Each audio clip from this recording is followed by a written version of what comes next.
I really like movies. I really like the Sonic franchise. I have decided to merge these two ideas into video content that is basically so preposterous, so ridiculous. Just why wouldn't I try it? Basically, I am going to be playing Sonic Adventure 2. I'm going to do my best to do a full playthrough of this game. And each video or each episode, I'm going to be discussing a different film topic. Ideally, it's going to be one of my like film hot takes. Maybe it'll be like a review of something that's really bad, but we're going to basically be unscripted, doing a video essay on some kind of random topic while playing Sonic. The idea is that this is supposed to be like kind of that living room talking sesh with the boys. Hopefully it'll be fun. Hopefully it'll be a good time. And you guys will get to hear some ridiculous film opinions from somebody with a film degree and a Letterboxd account, which is really all that matters. That's really all the cred you need. This would be a good time to talk about my central thesis for the episode, because I don't really give a about what Sonic is saying. Today, we're going to be talking about the movie Seven, the David Fincher film. And we're going to be talking about why Seven, in my opinion, is the best comic book movie ever created. Now, you may be wondering, as soon as I say that, well, Seven isn't based on a comic book, so how could Seven be one of the best comic book movies ever? That's a great question. When I say that, I don't mean that Seven is the best comic book movie ever and that it's like the best adaptation of a comic book. I just mean that stylistically and tonally, it captures kind of the world of comic books, I think, better than any other film I've seen. There is like a very specific kind of comic that Seven is trying to be, and I'll get into that in a few points here. The first point of why Seven, biggest reason why Seven is a good comic book movie is the style. So Seven is this like really punchy and grimy film.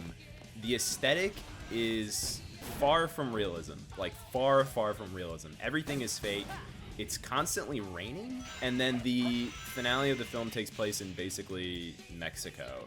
It doesn't really make any sense. It kind of exists in this world of logic, but also like aesthetic illogic, if that makes any sense. The greatest or the best comparison that I could have to this is it's kind of like the Sam Raimi Spider-Man films, where they kind of live in this fantastical, ridiculous world that doesn't really make any sense, but it's like just real enough for you to grasp on and for to follow the character. It's very like aesthetically similar to a lot of Frank Miller books, where it's always everything's kind of like dark and gritty. It kind of has that ambiance of a lot of like 80s comics, where there's kind of like larger than life philosophical debates, and the movie kind of has this sort of heavy tone to it, but it's also sort of ridiculous.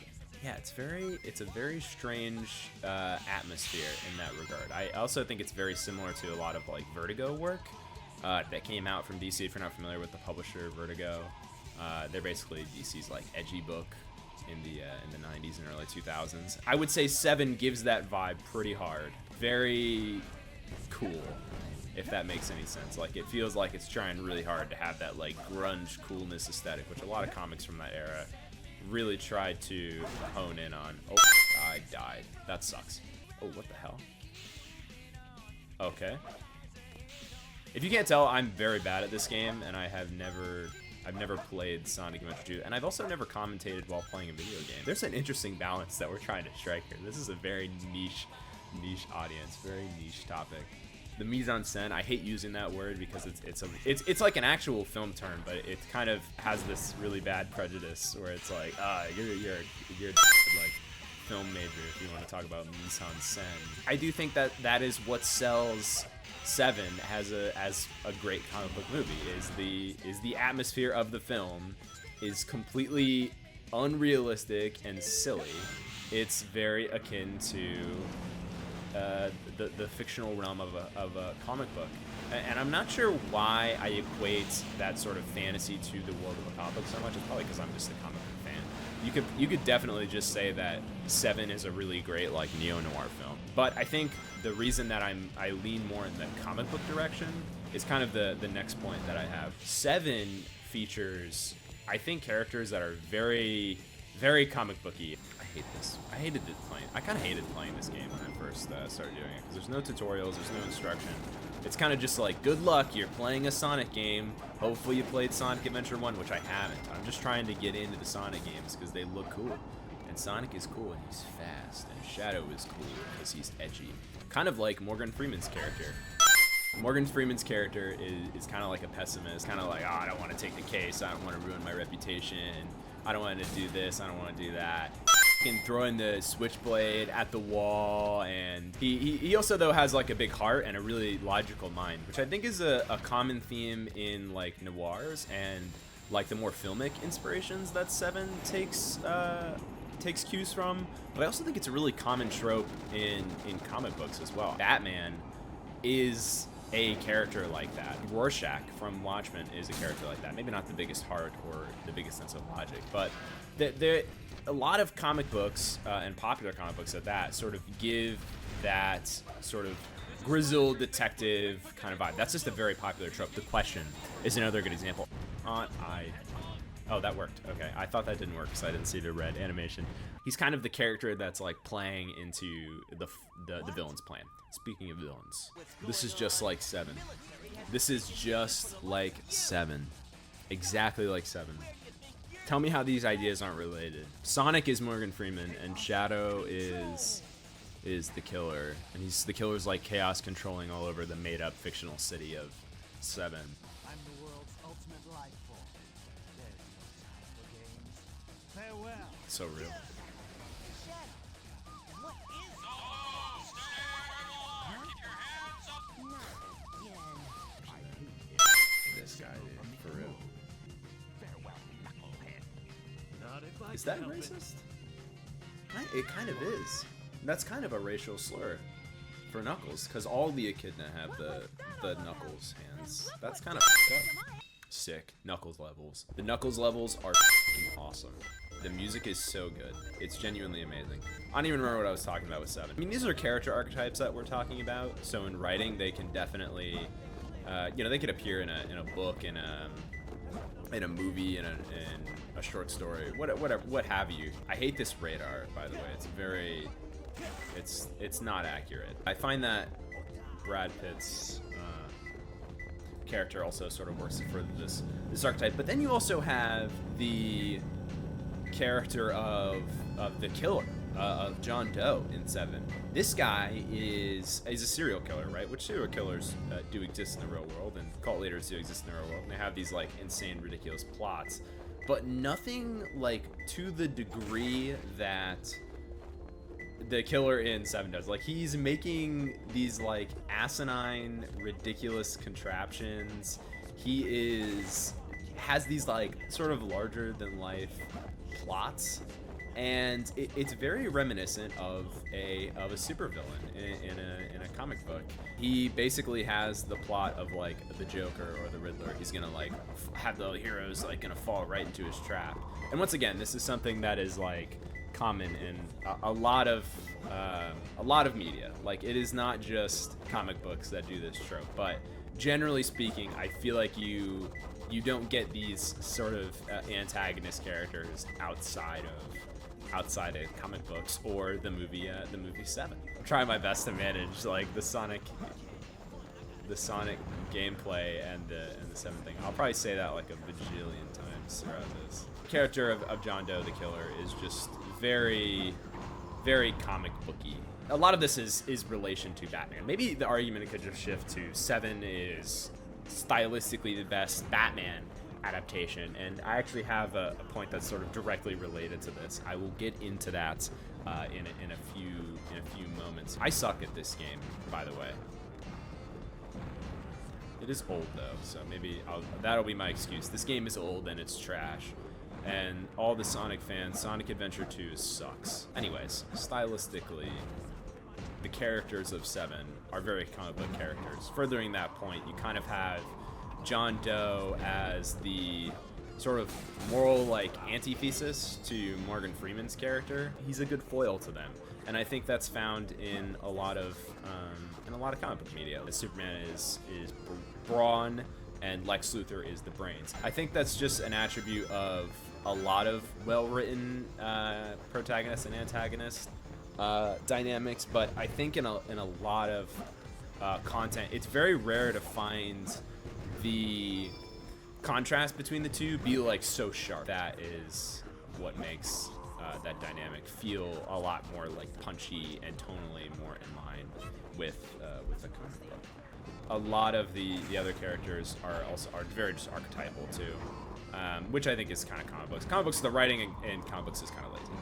Just film and comic books have to rely on archetypes a lot, but I think in Se7en's case, it's sort of like stretching the archetypes to their max in not only like Morgan Freeman's character, but also like the side characters are very archetypal.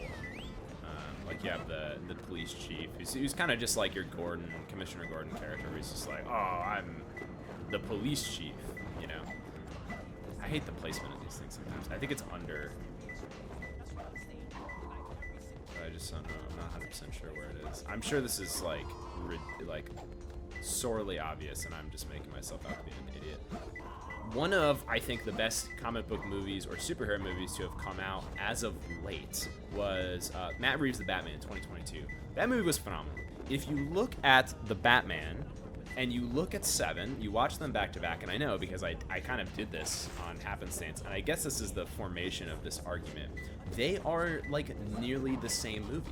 John Doe and the Riddler are like almost exactly the same. I don't think the Riddler has the same objective and like character complexes that John Doe does, but it's like very, very close. And there's a lot of scenes that are just very, very similar. The whole like getting themselves captured near the third act, the killings, and these like complex like messages, and that's common in a lot of sort of. I don't know how I was ever gonna find that. That was like floating in a rock. God, I'm gonna get E ranks every level too. That's so unfortunate. The point about John Doe and the Riddler being the same. They're basically the same. They look the same. They take a lot of similar actions. They have a lot of the same character beats throughout the movie. Like I said, the getting captured in the third act, the kind of brutal killings at the messages. And what I was getting on about that point is that is similar in other films, but it's not quite like the way the Batman and Se7en do it. This is a weird thing too, by the way. I have no clue how the KO Garden stuff works. Look at this guy. Look at this guy. I don't know how this stuff works, but he's funny, I guess. They don't do it in quite the same way that they do in Se7en and Zodiac. Like they're everything is super dirty. It's all very like grotesque. The Batman and the Riddler killings are very similar as well. Like you have the whole cop getting trapped inside like the mouse cage. You have the guy getting killed with the carpet tool in the beginning in front of his kid. And that is even like a greater example of like, to kind of go back to my previous point about the sort of characters being similar. The opening beat of the movie is very, very similar. I'm talking through this cutscene. I hate the Tails gameplay in this. It's so annoying. Batman and Morgan Freeman's character are both concerned about the kid, and they're both investigating the murder that happened in the opening act. It's very interesting how similar these two movies are. It proves the notion that Se7en is a good comic book movie when you basically rip the plot, you rip the style, and you rip that and you just put Batman in it.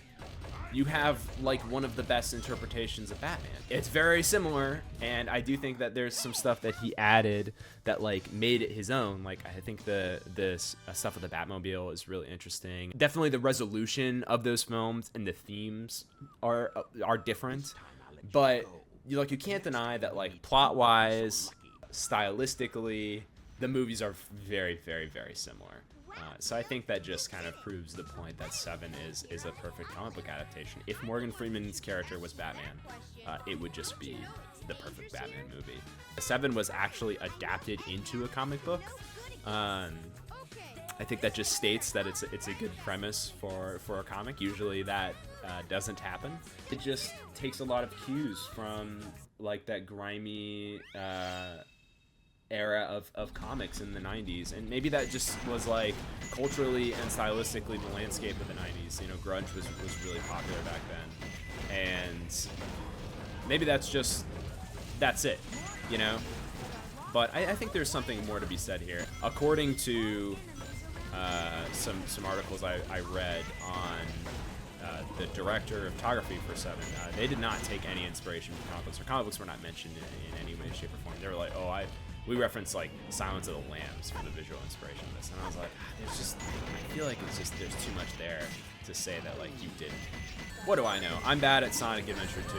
I would really kind of like to end the video here, but I did start this Tails level, so you never know. I could just die. These Tails levels are enough to turn me into the Riddler. They are infuriating. I don't know how I'm so bad at this children's game. Seven is a perfect comic book movie. Why should you care about that? As a good essayist should tell you, I don't know why you should care. You really don't have to. It's just an opinion that I have. If you don't care, why'd you get this far? If you got this far, why do you care? If you have any suggestions for how a format like this could be improved, like I was kind of debating if this would work better as a stream, or if this would work better as a YouTube video, or if I should just never ever post one of these things again, then just let me know. I would like to know, and I would also like to hear a discussion in the comments. If there's one thing I love, and there's one thing that I hope this is an outlet for, which is maybe why doing it as a stream would be more entertaining, is just discussion on film. Seven. I'm gonna just play this Sonic level and rack my brain for other points before this this video or this level ends. I'm not even playing Sonic. I feel like you never get to play Sonic. So I do want to open this door. I figured out how to do it like right as I was finishing this level. Oh, maybe you can't. You have to replay this level because you don't have the rocket launcher. Well, okay. Well, whatever. Let's do a retake of this. Pretend I never even did that. Awesome. Seven is the best comic book movie. Discuss it in the comments. Change my mind. Add to my point. Do whatever you want. Yeah.